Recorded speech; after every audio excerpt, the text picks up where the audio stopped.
historia del pasado de nuestro país, porque muchas personas a veces por desconocer el pasado cometemos grandes errores en el presente. Yo recuerdo, yo nací en 1966. ¿Usted en qué año nació? 59. 59, 66, 7 7 años tenía usted cuando yo nací.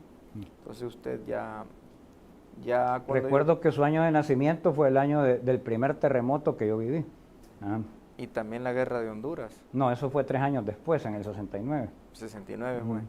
Ah, bueno, mi madre dice que se vinieron huyendo de por allá porque ellos estaban trabajando.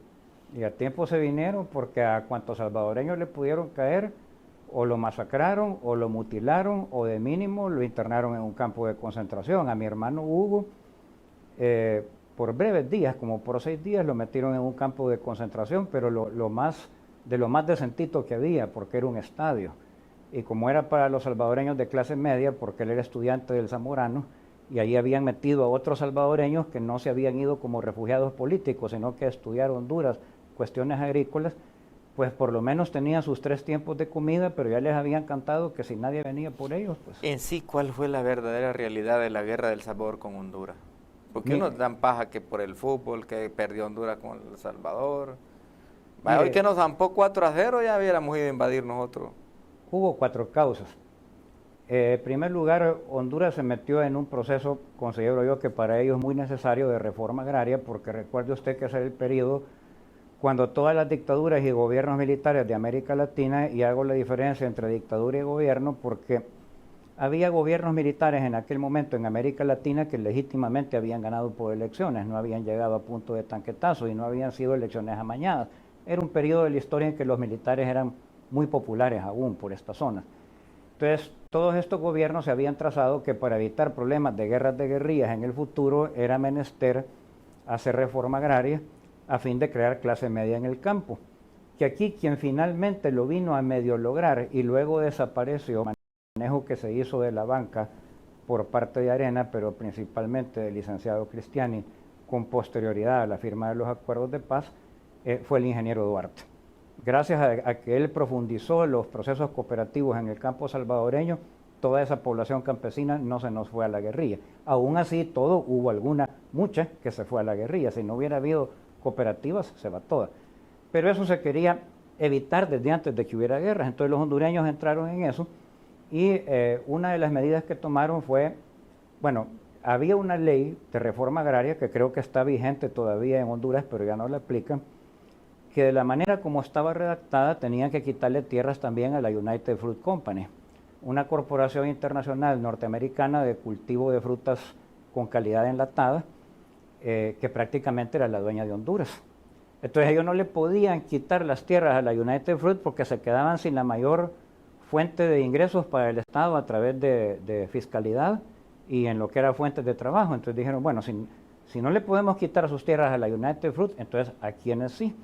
Y los que habían acaparado la mayor cantidad de tierras, pero no en forma de haciendas ni de vastas extensiones, sino que minifundio aquí, minifundio allá, porque la población hondureña en aquel momento era muy urbanita, eran los salvadoreños que se habían aposentado.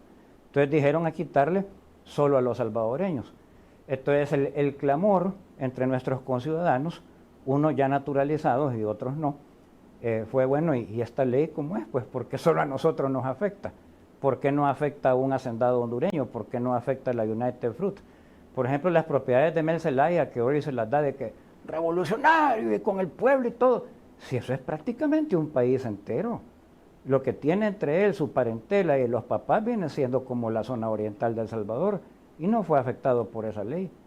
Ni entonces ni después. Y eso que dicha ley está vigente. Con razón es de izquierda, le remuerde la conciencia, pero yo lo quería en ese caso en vez de andar... Se convirtió en izquierda. Porque... Mentira, pajas de lo que quiere la guayaba, porque ¿qué hizo aquí un verdadero izquierdista como fue aquel empresario agrícola que mataron, el que era dueño de la hacienda El Jobo, que lo mataron aquí en el seminario, tal vez se acuerda usted del nombre, que se había asociado a la FPL? El Colatino ha sacado memoriales de él en las editoriales, ¿verdad?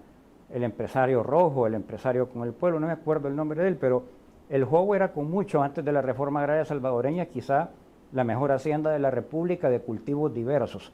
Había otras mejores, pero dedicadas a un solo cultivo, fuera caña, algodón o azúcar. En el Jobo había de todo, hasta ganado y derivados lácteos. Muchas manzanas de tierra. Muchas manzanas de tierra, pero él, pues, a saber dónde estudió, la cosa es que se compenetró de las ideas socialistas. Él era solo él, no tenía otros hermanos, y ahí sí fue un caso de buen homosexual. Como era homosexual y además era declarado, o sea, no salía desfilando por ningún lado, pero él no lo disimulaba tampoco, pues no tenía descendencia ni pensaba tenerla. Entonces, ¿qué hizo? Se hizo la reforma agraria a sí mismo.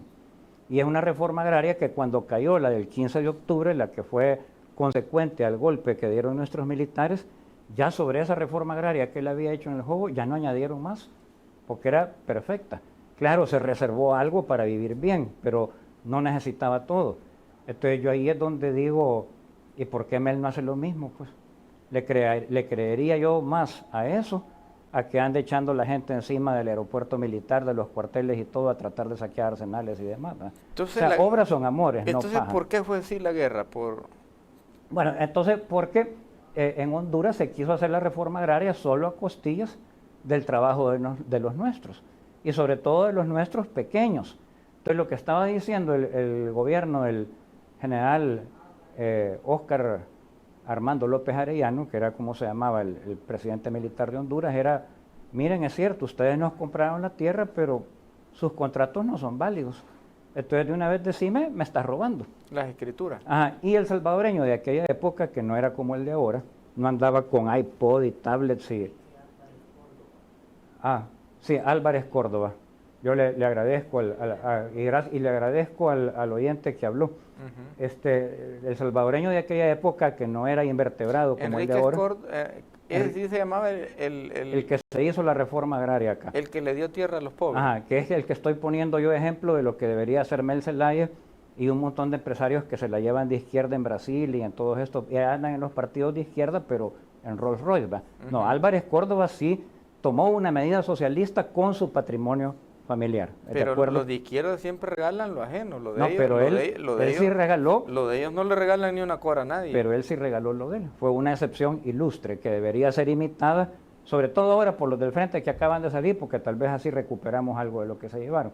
Pero entonces lo que le quiero decir es de que la ley de reforma agraria hondureña la aplicaron sobre una población de origen salvadoreño reciente, porque era gente que había pasado toda la línea, y como el salvadoreño de aquel tiempo no era aguado, no era invertebrado, y sabía, porque hubo muchos jueces hondureños que sí tuvieron conciencia de decir, mire, esta medida de facto que está tomando el gobierno es ilegal, respétese la posesión del empresario salvadoreño naturalizado, por lo menos a los naturalizados sí los apoyaron. Entonces, ¿qué pasaba? Cuando llegaban las milicias hondureñas, que no eran ni milicias legales, sino que eran milicias del Partido Nacional, el partido del general López Arellano, pues nuestra gente le sacaba el machete, y los que tenían le sacaban también pistola y rifle, los que tenían, no todos tenían.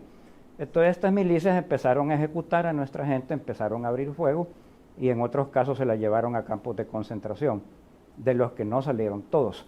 Por eso fue la guerra, porque nuestro ejército tuvo que entrar bien adentro de Honduras para salvaguardar vidas. Dice aquí un amigo, los salvadoreños llegaron a trabajar duro en los manglares, dice, para que los manglares fueran cultivados, dice. El Jobo, Enrique Álvarez Córdoba, sus padres colombianos, dice, nacido salvadoreño, creó la reforma agraria, muerto por la milicia del PCN, dice. Bueno, si él la creó o no, yo diría que es cierto, él tuvo mano en eso, pero no fue el único fautor. Sus papás eran colombianos, dice. Los de él, sí. Eran de ahí, es como, bueno, en realidad toda la familia Álvarez del Salvador, que fueron de los introductores del café en nuestra tierra, en el siglo XIX, no estamos hablando en el XX, venían de Colombia, porque cuando el general Gerardo Barrios decide que el café va a ser el futuro económico de El Salvador, en estas tierras no se sembraba salvo en el departamento de Aguachapán, y no se hacía en gran escala, sino que era como una especie de diversión hortícola en los jardines de los ricos para poderlo servir como una bebida exótica cuando tenían fiestas. Eso se hacía ya desde la edad española, pero no lo habían pensado como negocio. O sea, el café empezó así en los jardines de los ricos. De Aguachapán. De la zona de Tacuba, Tiquisaya, Ataco, de ese triangulito de ahí. Pero no Ellos no pensaban que era una bebida que si la sembraban en gran extensión podía ser un futuro para el país. Gerardo Barrios sí vio eso porque era un militar muy viajado, había estado hasta en Francia, había estado en Inglaterra, allá había visto que en los restaurantes había cafeterías y todo, y dijo, bueno, si esto es como destilar alcohol, solo que no mata a nadie y no es un mal vicio, ¿verdad? Entonces el país se puede ir por ahí. Porque además ya tenía el ejemplo de Cuba, como para llegar a Europa había que bajar en puertos cubanos. Entonces, pero él no se quería traer técnicos cubanos porque los que ya eran ricos en café en Cuba, todos eran de familias españolas pudientes. Cuba no se terminó de independizar, sino a merced a una invasión norteamericana en 1898, y esa guerra con España terminó hasta 1902, o sea que en tiempos de Gerardo Barrios era una posesión española. Si él se hubiera traído familias pudientes cubanas, que era una provincia de España, habría sido como reentregar el país a aquellos que nos habíamos independizado. Entonces, A los españoles de Cuba. Ajá, entonces que eran catalanes todos, pero no pensaban en ese tiempo independizarse porque era imperio todavía, medio imperio, tenían Filipinas todavía. Entonces él dijo, ¿de dónde nos podemos traer gente que sepa nuestro idioma, que obedezca leyes parecidas a los salvadoreños, que sean cristianos católicos también, para que se asimilen aquí, se afinquen en el país y enseñen? De Colombia, por cierto, en la época de Gerardo Barrios, Panamá era provincia colombiana todavía. Entonces, de Panamá y de lo que queda de Colombia, la propia, donde se acaba de hacer la paz ahorita con la FARC y todo, de ahí se trajo Gerardo Barrios a los Álvarez, a todas las ramas de la familia Álvarez que hay en el país. Por eso son muy sonados ellos en el mundo del café y también de banca central e hipotecaria, porque siempre han estado metidos en el ramo económico a través del café. Ellos llegaron a enseñar, pero también a trabajar y a sembrar.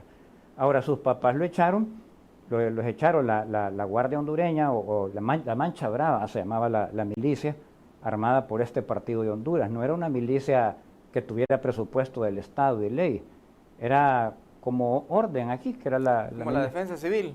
No, ni eso. Era una milicia nada más del Partido Nacional para ganar elecciones a punta de culatazo. Para eso la crearon.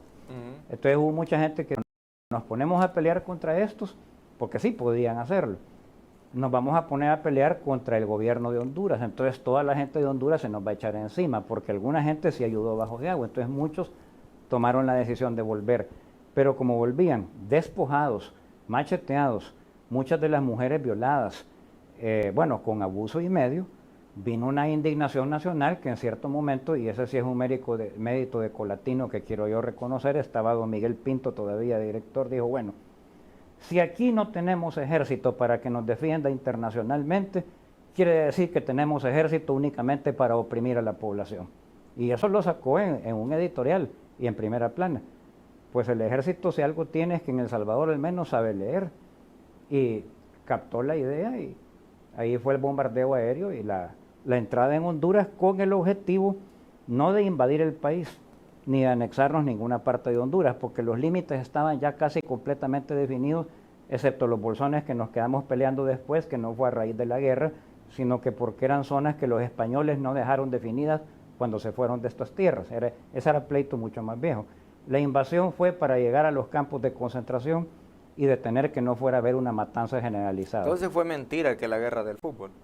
No, es que lo que pasa es que todas las guerras del siglo XX, y aún yo diría desde la Revolución Francesa en Occidente, tienen un pretexto. Y el pretexto se inventa completamente. Es lo que Colatino en sus artículos suele llamar, sobre todo en la sección rebelión, atentados de falsa bandera, ¿verdad? O causas de falsa bandera. Le voy a poner la más famosa de nuestro tiempo, el 11 de septiembre. Eso de que fue un ataque por sorpresa y combatientes musulmanes